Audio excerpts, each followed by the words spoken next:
Olá a todos e sejam bem-vindos a mais um episódio do podcast Facility Management Sem Mistérios. Meu nome é Thiago Santana e no episódio de hoje nós vamos dar seguimento ao bate-papo com o Arthur Aikawa e as provocações que nós iniciamos na semana passada sobre monitoramento, medição. Dá para ser feliz com apenas um deles ou pelo menos dá para começar com o pé direito, considerando apenas uma parte das soluções? É isso que a gente vai continuar discutindo nesta conversa e a gente retoma a partir da última pergunta da semana passada com a provocação que eu deixei no ar. Acompanhem aí. Arthur, então, por essas histórias que você comentou, eu imagino que também, dependendo dos dados que os sistemas de monitoramento trazem, que eles também acabam derivando mudanças na própria estratégia de automação, não? Sim, isso é comum. Te dou um exemplo.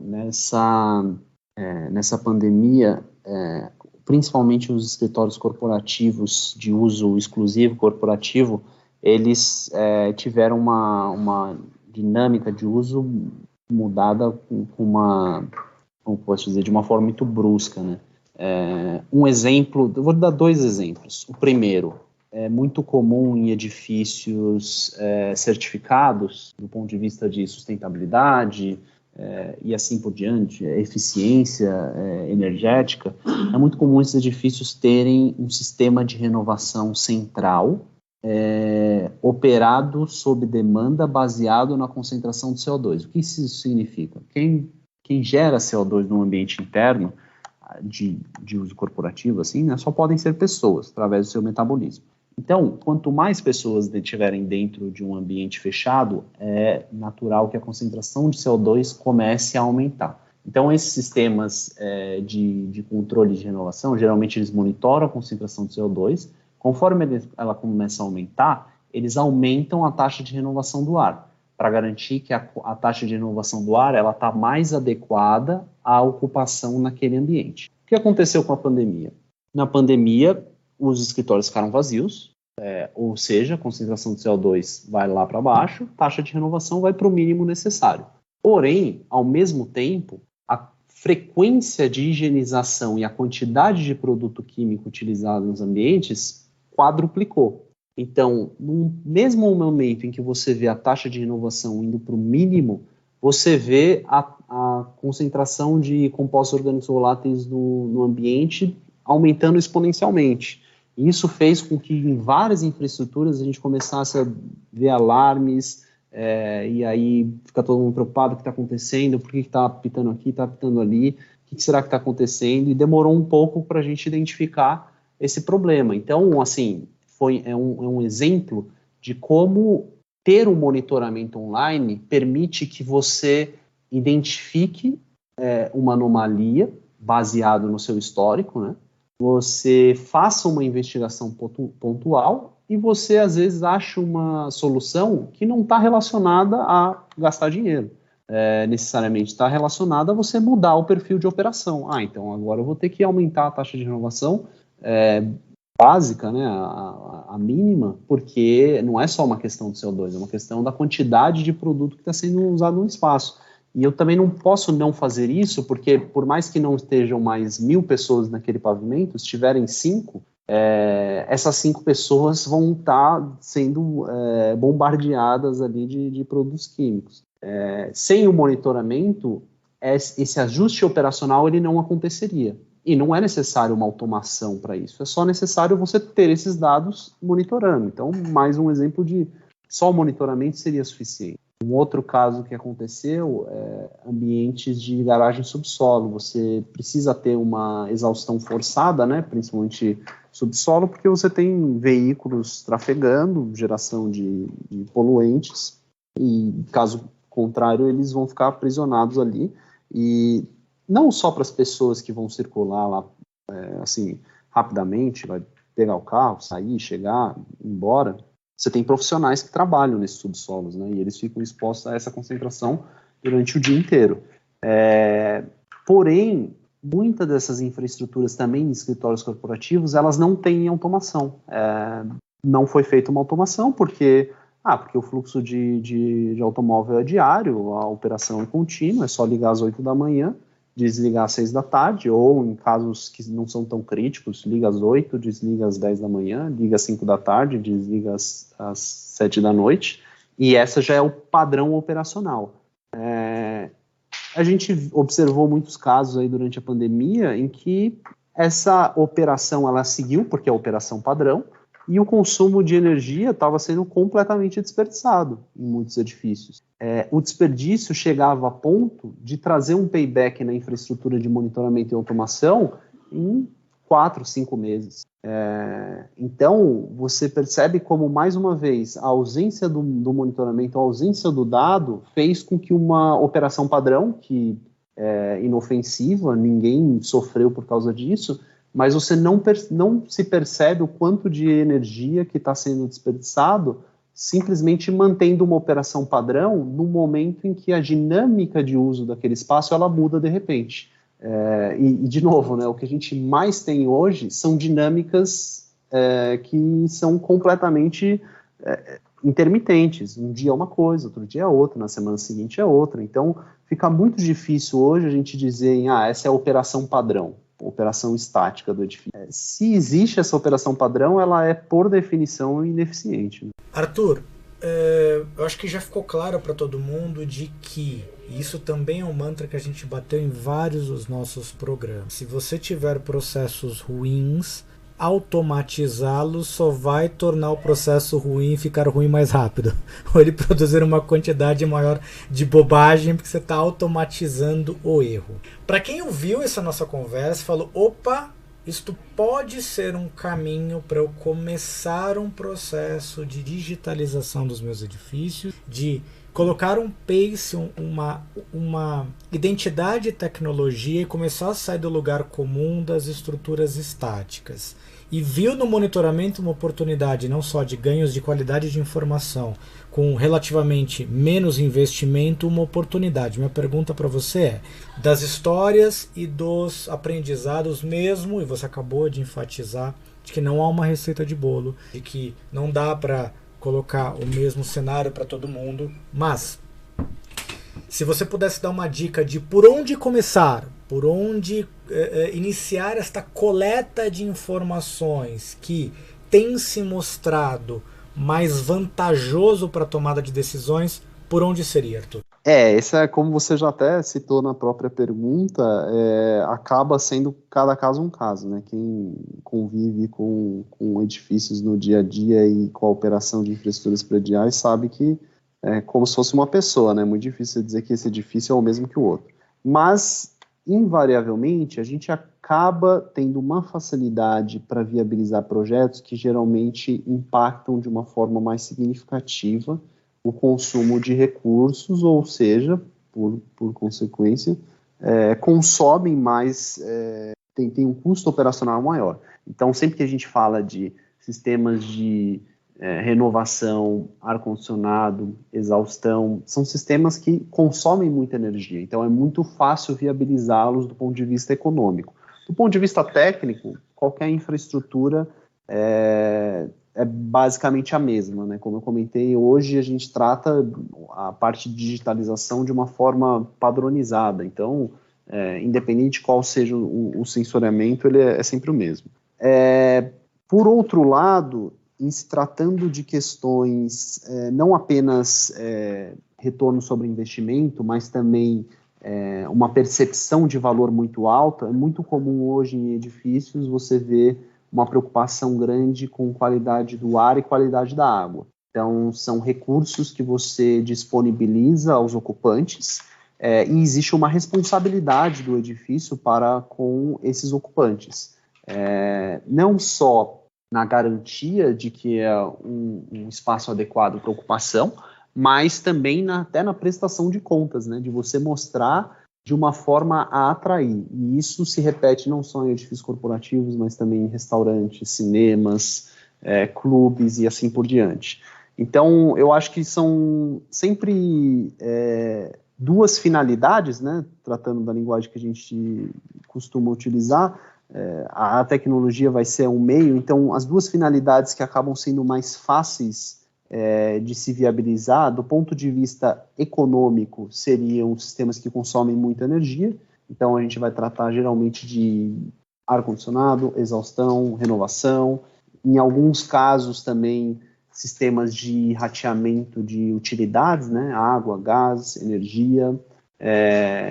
E, por outro lado, sistemas que tratam de valores intangíveis muito, muito altos, né? Muito caros às pessoas. Então, uma tranquilidade de saber que você está num ambiente bem ventilado, que você tem um monitoramento da qualidade do ar, você saber que se você beber a água daquele ambiente é uma água adequada, você tem uma prestação de contas.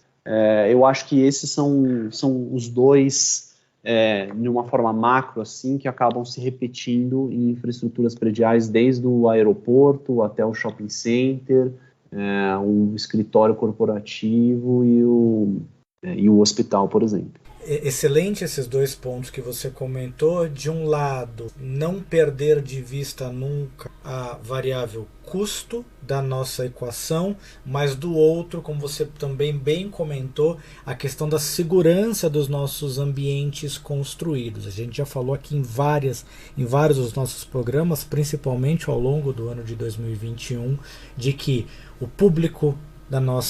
nosso público final, os usuários dos espaços, eles vão ter cada vez mais a opção de escolha de estar nesses ambientes ou não. E nós, como gestores, vamos cada vez mais precisar prover a garantia da segurança, não só do ponto de vista técnico, mas do ponto de vista de informação de que, olha, venha para cá trabalhar, que ele é um ambiente seguro. E você acabou de tocar muito bem sobre esses dois pontos. Arthur, para a gente começar a encaminhar para o nosso encerramento, eu queria abordar um aspecto, uma experiência própria. Eu quero saber se faz sentido e se você também tem presenciado essa jornada. De que todo primeiro empreendimento, toda primeira movimentação de implementação desses sistemas, principalmente de novo, aspas, monitoramento, ele normalmente é acompanhado de uma série de ceticismos, por conta da alta direção, e para quem está do outro lado, às vezes fica até muito difícil de tangibilizar os resultados. Mas o que a experiência tem me mostrado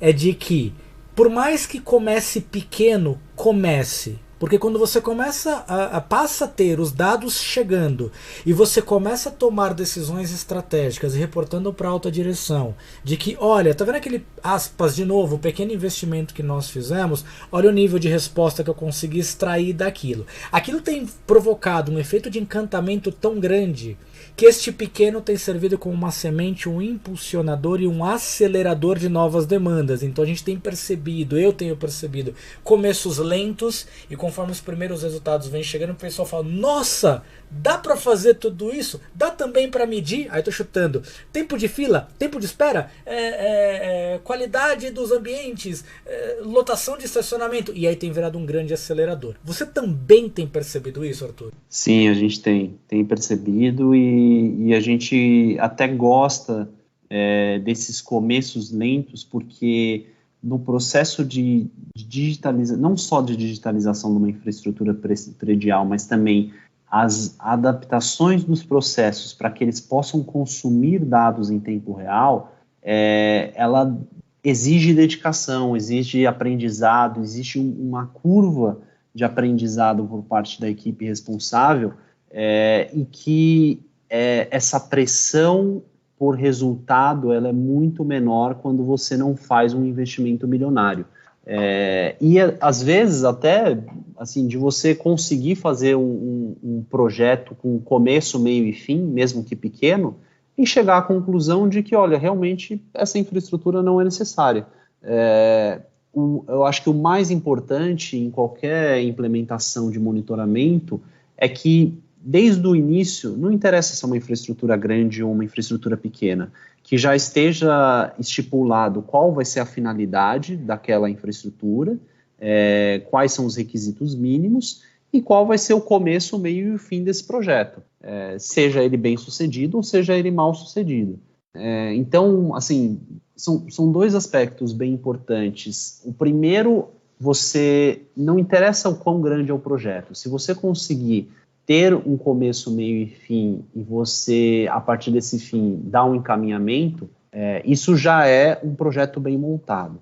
E, por outro lado, um projeto menor, ele tira uma carga de pressão e uma overdose de dados que atrapalham o aprendizado, porque você vai ter que ajustar a sua forma de pensar, você vai ter que ajustar a sua forma de operar, você vai ter que, eventualmente, ajustar processos, você vai ter que treinar pessoas, e é muito complicado você fazer isso de uma vez, rápido, porque foi feito um investimento grande, o resultado tem que vir, porque se não vier, vai estender demais a curva de retorno do investimento, e isso acaba sendo, às vezes, mais atrapalha do que ajuda, né? Então, a gente até gosta de inícios menores. Eu acho que, para o bem e para o mal, mesmo que seja um projeto mal sucedido, é melhor falhar numa tentativa pequena do que falhar depois de um investimento muito grande. E você também tocou num outro ponto que normalmente nós não somos dos mais disciplinados,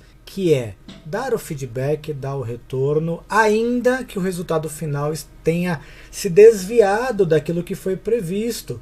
No mínimo isso vai servir como um aprendizado, como uma correção de rota para futuros projetos e, como você bem falou, com um comprometimento de investimento de recurso muito menor. Arthur, última mensagem para quem aí ficou empolgadíssimo e quer embarcar nessa jornada. Algumas últimas dicas de ouro aí para quem começar com o pé direito? Olha, eu acredito que começar com o pé direito é começar. O que a gente tem visto é que, assim, é uma trajetória longa. Eu vejo, assim, para ser bem sincero, um horizonte aí de pelo menos uns 5 anos até os edifícios estarem operando de uma forma completamente digital. Não é um investimento pequeno, se você quiser sair daqui agora até 5 anos, então é muito complicado você falar, vou fazer um investimento pesado, grande, vou digitalizar esse edifício. A gente acaba caindo, às vezes, nessas armadilhas que eu citei anteriormente, e a gente acaba não trabalhando o mais importante, que é ajustes de processos e ajuste de mentalidade na operação. E isso é essencial, e isso toma tempo. Então, eu acredito que o importante hoje é começar de uma forma paciente. A gente geralmente acaba já nos primeiros projetos já se preocupando em, eu tenho que acalmar esse cliente, porque ele começou assim com tanta vontade de ter resultado, e às vezes o resultado ele vem com a gente esperar, vamos olhar, vamos ver o que está acontecendo, vamos mexer nisso, vamos mexer naquilo. É um processo longo. Então eu acredito que o problema de não começar é só que você vai ficando para trás, e tem certas coisas que você não consegue acelerar.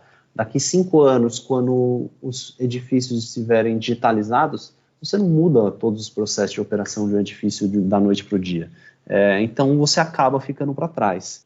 Então, nesse sentido, para começar com o pé direito hoje, eu acho que tem que começar com uma mentalidade aí de que é uma jornada inevitável, mas é uma jornada longa, e que ela vai ter acertos, erros, infraestruturas que vão servir para uma coisa, outras que não vão servir para muita coisa, mas que, sendo assim, né, que sejam erros e acertos mais rápidos e menores, até que o entendimento daquela operação como todo, de uma forma digital, já esteja muito mais claro para toda a equipe, né? Porque ninguém toca a operação de um edifício sozinho. Até porque, muito provavelmente, se por um passe de mágica você tivesse amanhã todos os seus elementos dispositivos devidamente monitorados, você teria uma quantidade de informação e uma quantidade de dados mostrando que as operações estão sendo feitas de uma forma não da mais otimizada, que vai ficar até difícil de você priorizar. A gente acaba fazendo um paralelo com um aprendizado natural, né, vamos dizer assim, das pessoas. Então, no ciclo de aprendizado, você tem a incapacidade inconsciente, aí você tem a incapacidade consciente, aí você passa a ter a capacidade consciente, e o nível máximo de aprendizado é quando você tem a capacidade inconsciente. Num edifício é a mesma coisa. A partir do momento que você não tem monitoramento, tudo é inconsciente. Você não sabe se você está acertando, você não sabe se você está errando. Existem métricas, mas assim, do ponto de vista digital, é muito mais rico em detalhes. Então, a partir do tempo que você tem o monitoramento, você passa a identificar, tem coisas que eram melhores do que eu achava, tem coisas que eram muito piores do que eu achava, mas isso agora de uma forma consciente. Aí você começa a acertar, testar, será que se eu fizer isso eu consigo corrigir? Será que eu fizer aquilo melhora? Isso seria, vamos dizer assim, a capacidade consciente. Só que essa capacidade consciente, ela fica sobrecarregando uma pessoa, sobrecarregando uma equipe, sobrecarregando um processo que ele não é escalável. Mas só faz sentido você passar para uma capacidade inconsciente, né, um ciclo automático de resposta ali a certos estímulos do ambiente, a partir do momento que você tem um domínio do que está acontecendo. Então, não tem como pular a etapa nesse processo de operação automática. Se você quiser passar direto da incapacidade inconsciente para a capacidade inconsciente, a chance de você fica meio tentativa e erro, entendeu? É claro que assim, a gente não é tentativa e erro do zero, a gente tem aí décadas de pessoas fazendo automação, então elas erram menos se for um bom projetista, mas continua sendo uma estimativa por alto, porque cada edifício é de um jeito, né? Sensacional, Arthur, delícia de bate-papo, adorei as 4 etapas do aprendizado, eu conheci elas com uma roupagem um pouco diferente, mas vou roubar esta nova semântica que você trouxe. Arthur, quero agradecer demais o nosso bate-papo, para você que está nos ouvindo, não esqueça de curtir e compartilhar o conteúdo desse canal, e fique atento que semana que vem tem mais Facility Management sem mistérios para vocês. Um grande abraço e até a próxima.